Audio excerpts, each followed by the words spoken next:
হাতে যদি মাত্র 15 মিনিট সময় থাকে তাহলে সকালবেলা উঠে এই রকম পনির পোলাও বানিয়ে টিফিন বক্সে প্যাক করে দিতে পারেন, যেটা ছোট থেকে বড় সবার খেতে ভালো লাগবে। রাত্রিবেলায় একটু মৌরি, মেথি, জোয়ান আর জিরে ভিজিয়ে রেখেছিলাম। সকালবেলা আজ উঠে এটা একটুখানি গরম করে মাইক্রোওয়েভে হাই পাওয়ারে 30 সেকেন্ড ঘুরিয়ে একটু গরম করে নিচ্ছি। আমি এটা না গরম করেও খেয়ে নিই, তবে আজ একটু উষ্ণ গরম করে নিলাম, একদমই হালকা। তো যাই হোক, এটা আমার রেডি হয়ে গেছে। এটা আজকে ডিটক্স ওয়াটার। সকালবেলা এটা নিতে নিতেই আমি এই লাঞ্চ বক্সে দেওয়ার জন্যে পনির পোলাওটা বানিয়ে নিচ্ছি। তো চলুন কিভাবে মাত্র 15 মিনিট সময়ের মধ্যে পনির পোলাওটা রেডি করে নিচ্ছি সেটাই আপনাদের বলি। অল্প সময় বানানোর জন্য আগের দিন কিছু কিছু প্রিপারেশান নিয়ে রাখতে হয়। যেমন এখানে আমি হাফ কাপ বাসমতি চাল 3-4 বার জল পাল্টে ধুয়ে তারপর চালটাকে জল দিয়ে ভিজিয়ে রেখে দিয়েছিলাম। বাকি জিনিসগুলো নিয়ে নিচ্ছি। পনির পোলাও বানাতে আমার এখানে হাফ কাপ চালের পনির পোলাও বানানোর জন্য 50 গ্রাম পনির লাগবে। আমি এখানে একজনের মতো বানিয়েছি। আমি যে পরিমাণটা বানাচ্ছি সেটা একজনের জন্য যথেষ্ট, তবে দুজনের জন্য বানালে এখানে 100 গ্রাম পনির আর 1 কাপ চাল লাগবে। পনিরটা এইভাবে ছোট ছোট টুকরো করে কেটে নিয়েছি। এছাড়াও একটু কাজু নিয়েছি আর কিশমিশ নিয়েছি। এখানে আমি প্রায় 7-8টা মতো কাজু নিয়েছি, আর গোটা কাজু নিয়েছিলাম, কাজুটাকে হাফ করে নিয়েছি, আর কয়েকটা কিশমিশ নিয়েছি। চাল ভালো করে জলটা ঝরিয়ে নিতে হবে। তেজপাতা, এলাচ, দারচিনি, লবঙ্গ মানে গোটা গরম মশলা নিয়েছি, আর নিয়েছি ঘি। এবার কড়াই বসিয়ে দিলাম।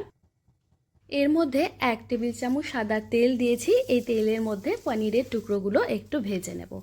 পনিরটা একটু উল্টো পাল্টে ভেজে নিয়েছি। খুব বেশি সময় ধরে ভাজার দরকার নেই, তাহলে পনিরটা শক্ত হয়ে যাবে।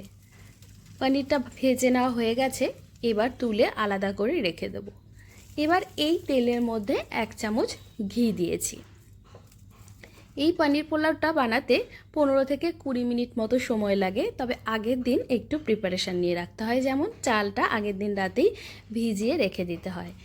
এই তেলের মধ্যেই 1 চামচ ঘি দিয়ে দিলাম। এবার এর মধ্যে ওই কাজুটা আর কিশমিশটা ভেজে নেব। আগে কাজুটা দিয়েছি, কাজুটা একটু নাড়াচাড়া করে নিয়ে হালকা লাল হলে তারপর এর মধ্যে কিশমিশটা দিয়েছি। কাজু কিশমিশ একসাথে ভেজে নিয়েছি।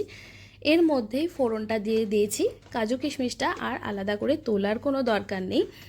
তেজপাতা, এলাচ, দারচিনি, লবঙ্গ যেটা আমি রেখেছিলাম সেটা দিয়ে দিয়েছি। এর মধ্যে ফোড়ন থেকে একটু সুগন্ধ বেরোলে জল ঝরিয়ে রাখা চালটা এর মধ্যে দিয়ে দিয়েছি। চালটা দিয়ে হাই ফ্লেমে 1.5 থেকে 2 মিনিট সময় ধরে একটু ভাজতে হবে।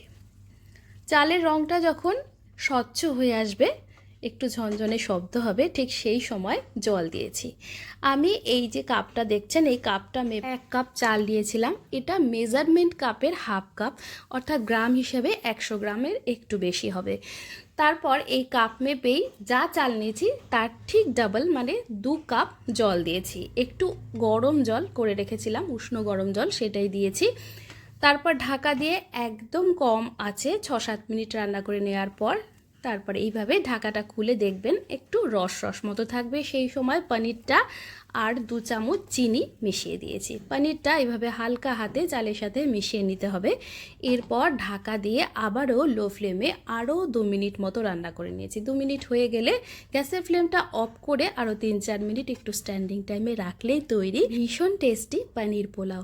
এটা কিন্তু শুধুই খাওয়া যায়, 1 পার্ট মিল, এর সাথে কোনো সাইড ডিশ না হলেও চলে।